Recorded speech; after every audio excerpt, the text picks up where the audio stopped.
আর এই মুহূর্তে যে খবর দিকে নজর রাখবো, ঘোষণা হয়ে গেল লোকসভা নির্বাচনের দিনক্ষণ। আগামী 19 এপ্রিল থেকে নির্বাচন শুরু হবে এবং 7 দফাতে চলবে এই নির্বাচন। 543টি আসনে 7 দফায় হবে লোকসভা নির্বাচন।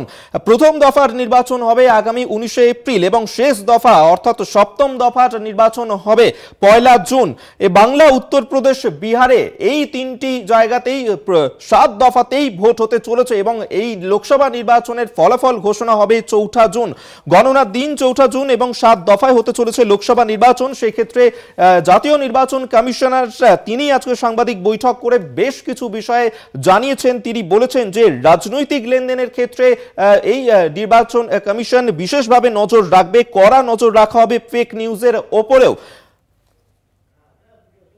আপনাদেরকে আরো একবার জানিয়ে রাখবো, লোকসভা নির্বাচনের দিনক্ষণ ঘোষণা হয়ে গেছে এবং রাজ্য নির্বাচন কমিশনার তিনি বলেছেন যে 19 এপ্রিল থেকে এই নির্বাচন শুরু হতে চলেছে। আগামী 19 এপ্রিল শুরু হবে নির্বাচন, সপ্তম দফা অর্থাৎ 1 জুন ভোট, লোকসভা নির্বাচনের শেষ দিন এবং ভোট গণনা হবে 4 জুন।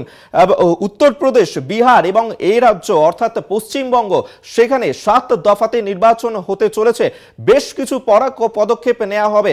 ইতিমধ্যেই কেন্দ্রীয় বাহিনী তারা এসেছেন এবং বিশেষভাবে নজর দেওয়া হচ্ছে লোকসভা নির্বাচনে বিভিন্ন জায়গাতে।